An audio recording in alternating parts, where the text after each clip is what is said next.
C'est certainement un sujet qui te parle. Frérot, Parce que toi, il va voir. Attends, 2 secondes, attends, Neil, attends. Non, non, Laisse-moi tu dis introduire rien, le tu dis sujet. rien. Parce que tu es quelqu'un qui milite, tu es un militant contre la porcherie ambulante des uns et des autres. Donc, quel est ton avis à toi, le grand militant anti-porcherie? Frérot, c'est beaucoup trop grave. Il va voir le roi. Il lui dit, frérot, ta go, elle est chargée là. C'est une Oh. dinguerie. C'est une dinguerie. Waouh. Oh, c'est C'est trop terrible. grave. Oui, il lui a dit Madame la reine, dégâts, comme Adark. Sauf que Adark, il a 50 ans. C'est chaud, hein. Putain. Oh, j'avoue, Non, il c'est lui a trop, dit trop grave. Madame la reine, dégâts. On va travailler Ça a l'air d'être ensemble, trop Madame la grave. reine. Je suis quelqu'un de gentil. Dégâts. Ouais, vas-y, Neil, reprends. Non, c'est Ah, beaucoup je trop suis grave. quelqu'un de marrant. Ouais, vas-y, Neil, vas-y. Beaucoup trop grave. Mais tu veux qu'on parle du roi ou Non, juste de ça? non. Pour l'instant, on est focus sur la porcherie, là. C'est un Ah, sujet ben, j'ai dit important, ce que quoi. j'avais à dire, Tu hein. milites contre ce truc-là, toi. Évidemment, mais j'ai dit ce que j'avais à dire. Hein. C'est tout. T'as rien d'autre à dire. Faut Ouais. lapider, non? Sur place publique, Ouais, le faut le Brook. lapider. Faut le lapider de fou. On est d'accord. Ok. Maintenant, Ouais. tu peux parler du roi. Putain, Je- je lui parle de la je sais pas porcherie de Brook, il me parle du roi. J'en ai un foutre, moi, de sa vie de merde, le roi. Vas-y, parle. Non, c'est parce qu'il y a quelques trucs qui ont été validés de la chronique que j'avais fait sur Sissi l'impératrice, notamment le fait que Shuri est une princesse, ça je l'avais dit. Oui, et il y a longtemps. Louvain, en gros. Parce qu'il y en a qui vont te dire Oui. oui, mais c'est il y a très longtemps. Ah oui, c'était avant les flashbacks oui. où on la voit enfant, enfin vraiment, c'était il y a très longtemps. Du coup, oui, Louvain, bah, c'est le nom d'une dynastie de comtes, je crois, qui a été remplacée par les Habsbourg, donc la famille dont j'ai fait la chronique, en gros.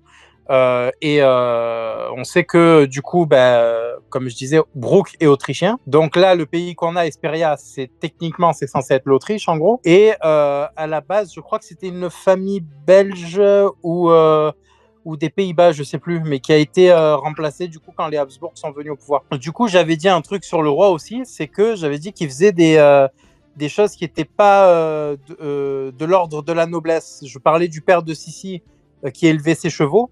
Et là, on voit que lui fait lui-même son propre jardinage. Donc, en gros, c'est un roi qui, un peu comme Riku, est assez proche de son peuple. Et le fait de voir des privilèges proches de la du bas peuple, ça peut déranger aussi le gouvernement mondial et créer l'une des tensions qui a mené à l'extermination du pays. Comme on a vu, bon, ça c'était Doflamingo qui est intervenu lui-même, mais qui a bougé l'ancien roi pour récupérer le trône et pour faire des dingueries en mode tu as été trop gentil, moi je vais réduire les Tantata en esclavage, etc., etc. Du coup, voilà, il y a le côté excentrique qu'on voit, il y a aussi un truc qui m'intrigue et je pense que c'est à prendre au premier degré. Quand Brook appelle le roi mon frère, je sais pas, moi je vois le lien, je sais pas si vous avez fait le rapprochement, mais je vais pas parler de Bleach, donc je vais prendre Naruto en exemple. Bee et Non, Ei, même Naruto, évite. Déjà eu des remarques, on parlait de Naruto, et des gens ils sont venus me pull-up à 2h du mat. Ouais, j'ai regardé la rediff de la Cross Guild, et Yauken qui a dit ça, Yanil qui a dit Ah ouais ça. Ah oui. Bon, sans parler de Bee et Ei, vous avez compris ceux qui ont compris. Mais du coup, ouais, non, je pense que c'est un truc à prendre au premier degré. En mode Brook était potentiellement le frère cadet. Je peux parler du Roi Lion ou ça spoil si je dis Carré Non, Mufasa Neil, après il va venir me pull-up à 3h du mat. Non, Carré Mufasa, je peux non. Non, je rigole, Mais le ouais, Roi Lion, non, je rigole, faut pas abuser, oui, Roi Lion, oui. N'exagérons pas Non, tout mais de même. après, c'est un classique.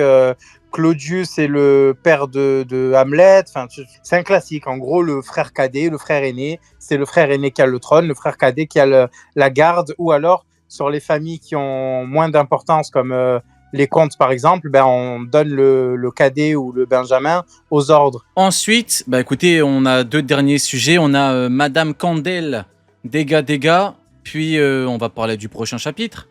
Voilà. Parce qu'en vrai, on va pas aborder Candel, tous les j'avais parlé différents sujets avec les brigands zébrés qui viennent. Là, on en a parlé de toute façon déjà. Oui, on en a parlé rapidement, mais... Alors, ok, donc nous avons... Eh oui. Théma, le regard de porc de Brook, là. Théma, comment il est? Bon, en vrai, Ken, je pense que t'en as rien à foutre de Candel, je vais pas te donner la parole. Frère, il a pas lu cette partie du chapitre. De quoi tu parles? Oui, ça sert à rien. Arrête à Ragnir. Ah, tu Si, veux en celle-là, je parler? l'ai lu. Non, mais celle-là, je l'ai lu. Ah bah vas-y, donne-nous ton avis. Attends, avant de Candel. démarrer. Madame Candel, dégâts ou pas? Pas mal, mais enfin, il y a rien d'autre à dire de plus que ça. Ouais, hein. c'est ça, ouais, c'est ça. Tu sais, qui remet le rire. Le rire qui veut tout dire. Ouais, c'est ça, ouais, pas mal, il a dit. Ouais, vas-y, du coup, tu peux reprendre. Ça a dit bizarre, Ah, non, Ken. Ah non, non, mais j'avais vraiment fini. Hein, Ah, t'as rien à dire sur elle? Vous avez des choses à dire sur Candel? Bah justement, Évidemment. je te donne la parole pour te demander si tu as des choses à dire sur elle. Honnêtement, non. Mis à part qu'au début, je pensais que c'était elle qui avait tranché les hommes. Et après, c'est après que je me suis rendu compte que non, finalement, c'était bel et bien Brooke. Parce qu'en plus, avec les trades du jeudi, tout ça, bah, et des fois, il y a deux, trois trucs qui sont pas si clairs que ça. Mais en fait, c'était assez clair quand j'ai re-regardé le panel. Mais sinon, non, j'ai absolument rien à dire sur Candel. Hein. Je sais qu'elle est morte aujourd'hui et tant mieux. Mais c'est tout. Hein, Ok, du coup, Neil, déjà, Ah première oui. question. Madame Candel, dégâts ou pas? Elle est très forte. Elle est très forte. Non, mais tu réponds pas. Euh, C'est Madame oui. Candel, dégâts ou pas? Bah, elle fait des dégâts, oui, elle est très forte. Elle est très très forte. Voilà, ok. Quelqu'un qui a compris. Voilà. Il y a marqué que c'est l'une des deux grandes célébrités en termes Voilà. de Ouken, je lui ai royaume. dit dégâts, est-ce qu'elle fait des dégâts? Il m'a dit elle est pas mal. J'ai pas compris ce qu'il Non, voulait mais dire ça, par j'ai elle est dit- pas mal, mais. Il parlait de sa puissance. Ah, Non, toi j'ai juste aussi? dit pas mal. Ah, J'ai pas dit elle mal est les pas mal, dégâts j'ai qu'elle dit pas fait. mal. Non, j'ai juste dit pas mal. J'ai pas dit elle est pas mal. J'ai Ok, dit pas mal. ok. Bah, c'est là, j'entends des voix, autant pour moi. Du coup, Et Neil, attends, allez plus elle est sérieusement, habillée. ton avis sur Candel. Alors, je sais pas si vous vous souvenez, j'avais parlé de la rose de Versailles pour Shuri, enfin Gunko. Elle est habillée comme Lady Oscar. Elle a la tenue de Lady Oscar. Donc là, on revient encore sur un truc dont je parlais il y a quelques mois. L'image, et c'était aussi dans la chronique des Habsbourg, l'image que les Japonais ont de Marie-Antoinette vient en grande partie de Lady Oscar. Et là, on a une tenue qui est directement sortie du manga, quoi. Qui est reprise par Oda pour être sortie du manga. Et donc, Lady Oscar était très forte à l'épée, machin et tout. Tu vois, c'était. Il n'y avait pas de pouvoir dans son manga, mais en gros, elle était forte. Et si on transpose ça à du shonen d'aujourd'hui, moi je me demande si elle a pas si c'est pas une figure un peu comme comment elle s'appelle Erza, tu vois, en mode elle était ultra badass, personne pouvait la vaincre dans son royaume. Je pense que c'est et Yu Yu, je t'en pardon. Oula, non, Why Neil, mais non, l'émission était parfaite. Non mais frère, c'est Mais bon, va te faire non, mais faut pas déconner dans les arrêts de Et jeu on quand souffle même. On souffle Ah, un peu, Non, t'as chai. réagi pour un souffle un peu là. Ouais, oui, il a Ouais, rien m'a dit, il a dit saoulé. on souffle Et un peu, après, il est frérot, minuit 28, tranquille. frérot, t'as dérapé vite. ça sous. Bah allez vous faire foutre. Même dans Tokyo Drift, j'ai pas vu ça. Dans Tokyo Drift, j'ai pas vu un dérapage comme ça. Ah, je suis mort. Le dérapage comme Van Basten. Vas-y, reprends. Voilà, je vais parler en langage codé parce qu'il y a des gens qui sont pas contents.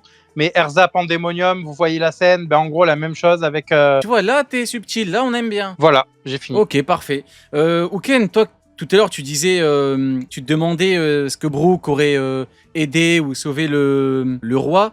Je suis parti vérifier, chapitre 1173, il y a Brooke qui dit que Gunko, c'est la princesse parricide qui a tué du coup son bienfaiteur. Donc le roi est le bienfaiteur de Brooke. Donc, si je résume, j'ai pas envie de faire le bâtard, hein, mais Brooke drague la femme de son bienfaiteur. Brooke, ça va pas le faire. Ça va vraiment pas le faire. Là, tu rentres officiellement dans la case des porcs. Là, on pourra plus rien faire pour toi. C'est ton bienfaiteur, et dès que tu vois sa femme, tu fais comme à Dark. Tu dis dégâts. Non, t'abuses. Sony, qu'est-ce que tu penses de Candel? Bon, si t'as rien à dire, dis-le. Hein. Si, non, ça m'a fait faire une petite théorie, mais une théorie un peu trop simple, je trouve. Donc, c'est une théorie qui a très peu de chances d'aboutir, parce qu'elle est trop évidente et trop simple. On sait que du coup, Brooke, dans ce chapitre, parce que avant d'arriver sur ce flashback, il était en train d'essayer peut-être de remettre en cause la vérité qu'il pensait. Il pensait vraiment que du coup, cette petite, à l'époque, avait fait une singerie de ouf, et qu'en gros, il l'en veut de ouf, il veut plus jamais voir sa tête, plus jamais entendre ses mots. Et on sait qu'il y a un lien entre Marie-Joie et forcément cette île et la disparition de cette île. Et c'est vrai que du coup, quand tu vois ce personnage comme ça, pas le roi fait pas penser à ça du tout, mais Candel, elle a le flow clairement d'un chevalier divin. Tu vois, tu peux la voir chevalier divin, tu dis ouais, bon, ça passe crème. Potentiellement la théorie, mais pour moi trop simple et trop évident, et connaissant Oda, à mon avis, va nous proposer autre chose avec un autre personnage qu'on connaît pas et qui fera le lien avec le GM. Et potentiellement, elle va se servir de son enfant. Son enfant qui a les yeux verrons, déjà. Elle a déjà les yeux de deux couleurs différentes. Moi, à l'époque, je pensais vraiment que les deux couleurs différentes des yeux, c'était à cause de Mou. Et en fait, non, rien à voir. Là, petite, elle a déjà les yeux avec des couleurs totalement différentes. Et potentiellement, du coup, c'est elle qui va utiliser son enfant. Et à la fin, une fois que le gouvernement aura eu ce qu'il voulait et que le roi aura capté ce qui se passe, du coup, le roi se fera tuer, la petite sera utilisée et Brooke aura la mauvaise information. et l'île sera détruite. Mais je pense que l'histoire de toute façon sera ultra tragique. Et je vois bien un traître dans le lot et il n'y a rien de plus horrible, je pense. En termes de quelque chose d'émouvant, c'est une mère qui trahit son sang, qui trahit sa fille. Et ce serait, je pense, déchirant pour nous Flashback, et surtout si jamais la fille en question est manipulée et que même elle est en admiration totale sur Brooke et qu'elle finit rejetée par Brooke alors qu'au final, elle n'est pas réellement coupable. Je pense que de toute façon, l'histoire sera extrêmement triste. Après, pour moi, ce que je viens de dire, ça me paraît tellement simple que j'y crois pas trop. Mais ça m'a fait penser à ça, en fait. Dès que je l'ai vu Candel, j'ai pensé à de la traîtrise et au fait que... Parce qu'elle est trop parfaite. Tu sais, elle est belle, rayonnante, tout le monde la kiffe et tout. Elle est trop parfaite, trop lisse. Donc je me dis ça Comme pourrait être intéressant. Mother Caramel. Ouais, voilà, tu vois, un Mhm. peu le même délire. Mais Oui. c'est quand même vachement évident et je pense que je suis pas le seul à avoir pensé à ça. Donc peut-être Koda, dans le prochain chapitre, on aura un personnage tierce qui fera le lien avec le GM et qui fera le lien avec le massacre Ok. qui va avoir lieu. Ça marche. Bah pour moi déjà, à mon avis, je sais pas pour vous, mais normalement on devrait avoir une espèce d'ellipse. Parce que c'est pas trop crédible qu'une gamine si jeune avec de la morve-au-nez tue le roi. Donc à mon avis, on aura un truc en mode 10 ans plus tard, ou... Enfin sauf si, Mais non, sauf si pour vous c'est elle crédible était que la petite gamine sur, tue le God roi, quoi. Valley. T'as dit Elle quoi? était petite sur God Valley. Hein.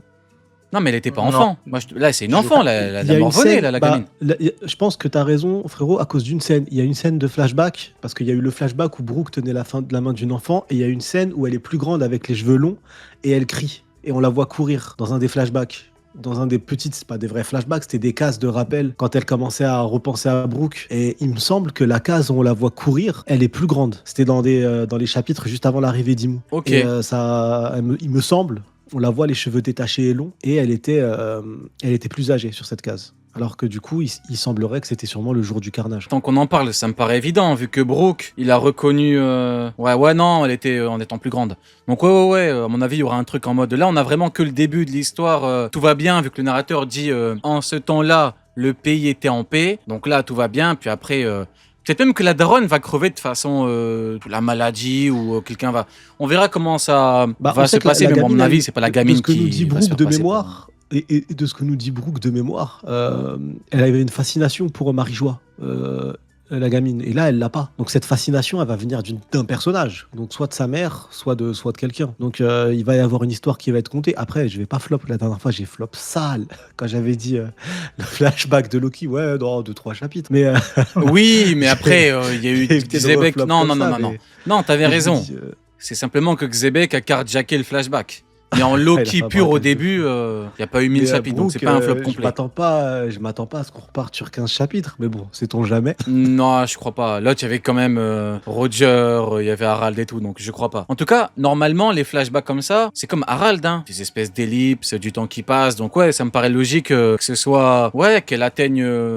ouais, disons peut-être 15 ans minimum, quoi. 15 ans minimum pour que ce soit la parricide et qu'ils la font passer pour une traître, la parricide. Du coup, on va... Je pense que Ouais. le flashback, par contre, je pense vraiment que le flashback, l'histoire, elle va être hardcore. Je pense qu'elle va être triste de fou. Ça va être l'une des histoires les plus tristes qui nous Bah sera encore, contée, hein. je pense. Pour ne pas changer, hein. Ouais, c'est sûr. ça Pour va ne être pas hardcore. changer. Ok, bah écoutez, on va terminer avec les attentes et les envies du prochain chapitre. On va démarrer avec toi, Ouken. Attentes et envies au niveau du prochain chapitre, le 1184.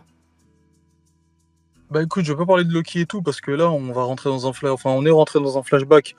Donc je vais essayer de répondre vis-à-vis de ce qu'on pourrait potentiellement avoir par rapport au flashback. Moi ce que je veux c'est que ça aille vite. Que ça aille vite. Pourquoi j'ai envie que ça aille vite? Parce que plus ça va vite, plus on va pouvoir avoir du lore, plus on va pouvoir avoir un développement sur Imu et autres, et plus on va pouvoir avoir des réponses sur potentiellement pourquoi Imu voulait Vivi. Parce que Imu veut Vivi qui est une princesse, et Imu a eu la princesse Shuri. Donc on se rend compte que Imu a un certain penchant, un certain attrait pour les princesses.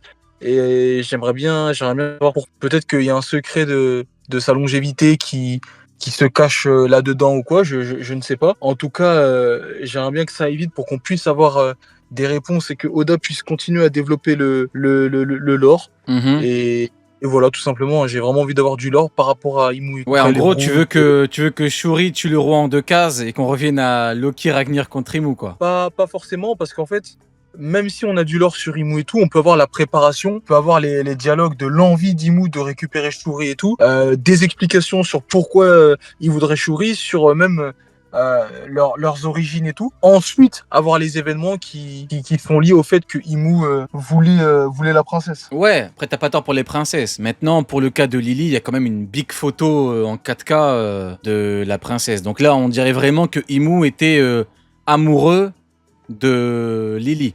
Maintenant, on verra ce que ça donne. Mais bon, encore une fois, beaucoup de gourmandises, beaucoup de porcheries dans ce chapitre. Il y en a eu énormément à God Valley. Ça ne m'étonnerait même pas que, peut-être même que la base, ce qui a fait vriller Imu, qui a mangé le fruit défendu, c'était Lily, une meuf qu'il voulait, etc. D'ailleurs, on a React Spider-Man il n'y a pas longtemps. Bah voilà, hein, la gourmandise est toujours au centre de ces histoires-là. Moi, honnêtement, j'ai vraiment pas envie qu'on ait 45 chapitres. Hein. Là, en vrai de vrai, allez, 3 chapitres. Pour moi, en comptant lui, ça fait 4 chapitres. C'est bien. En sachant que, à mon avis, à la fin du prochain chapitre, il y aura... Enfin, si Oda veut aller relativement rapidement, sans non plus être trop rapide, soit une discussion avec Imu à Marie-Joise, soit des chevaliers. En gros, on aura du complot. Ça va comploter et on aura un peu la base de... Enfin, les origines du bourbier de la fin du pays. Mais bon, on verra ce que ça donne. J'ai pas de grandes attentes. Je verrai ce qu'Oda nous cook, prochain chapitre. Mais en tout cas, j'aime bien l'ambiance du pays. Et je suis content qu'on ait cette ambiance. Ton avis à toi? Attente et envie. J'en ai une d'attente et envie à la fois, mais je pense que ça viendra sur la fin du flashback. C'est la rencontre Brook-Yorkie, comprendre comment il est passé du grade de noble, capitaine, de chevalier, etc. Parce qu'il faut savoir que chevalier de base, déjà, c'est un grade noble. Comment tu passes de ça à pirate chez les Rumbar, tu vois? Comment la rencontre s'est faite? Est-ce que Yorkie a joué un rôle dans la fin de l'île? C'est un peu comme Luffy quand il arrive et qu'il sauve l'île, etc. Est-ce que c'est grâce à Yorkie que Brook a survécu? Comment ça s'est passé, tout ça? Je veux voir le lien qui s'est fait entre les Rumbar pirates et l'île d'Esperia. Ok, pique. Et bah écoute, tu as le mot de la fin, Sonny. Attente et envie. En sachant que pour moi, l'ambiance peut être archi sympa vis-à-vis de l'Arc-Elbaf. Pour moi, ça colle bien en fait. Le flashback colle bien avec l'Arc-Elbaf. Maintenant, oui, on est en plein climax. Donc là, t'as Imu qui combat Loki. Certains diront que le moment est mal choisi. Pour moi, au bout d'un moment, il fallait bien lancer le flashback. Et moi, je me plains pas au niveau de l'hebdo. Là, le chapitre était même chargé. Hein. J'ai l'impression que le chapitre, Oda s'est fait plaisir. Du coup, bah, tu as le mot de la fin. Sonia, attends, t'es envie. Et si on a 2 chapitres de suite encore, bah, je pense que ça ira peut-être jusqu'au bout du flashback, jusqu'à la prochaine pause, et ça s'arrêtera là. Peut-être le flashback, ça peut être intéressant. Mes attentes, j'attends à ce que Oda brise le cœur. Je veux vraiment qu'il me régale là-dessus, clairement. Après, ce qui peut être intéressant, vu que cette île a disparu, et comme disait le frère O'Neill tout à l'heure, en faisant le lien avec les DVD, si on pousse le lien encore plus loin, pourquoi pas un God Valley bis, tu vois? Pourquoi pas un jeu qui débarque avec les Tenryubito qui débarquent et qui massacrent tout le monde sur l'île, et cette île n'a jamais existé, parce que du coup, si jamais Kandel est une chevalier divin ou une tierce personne et qu'ils ont eu ce qu'ils voulaient, ça veut dire la petite, parce que je trouve que ses yeux ils sont quand même bizarres, donc elle a peut-être une particularité, la gamine, qui a intéressé le GM ou Imu.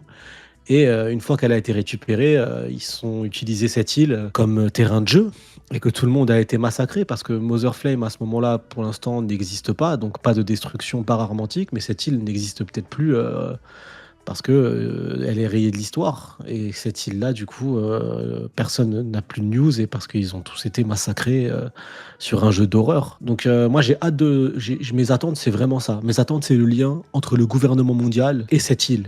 Et la petite, parce que j'ai revérifié là pendant que vous parliez, Brooke nous dit bien que la petite, elle était fan des Tenryubi, enfin pas des Tenryubito, mais du gouvernement mondial. Et là, actuellement, on le voit pas. Donc j'ai hâte de voir ce lien-là se faire, et de voir la trahison être mis en place, quoi. C'est ça mes attentes. Ça marche. Bon, bah écoutez, voilà pour la Cross Guild du chapitre 1183. Il n'y a pas de pause, donc rendez-vous semaine prochaine pour toujours plus de pics avec toute l'équipe. Merci à tous.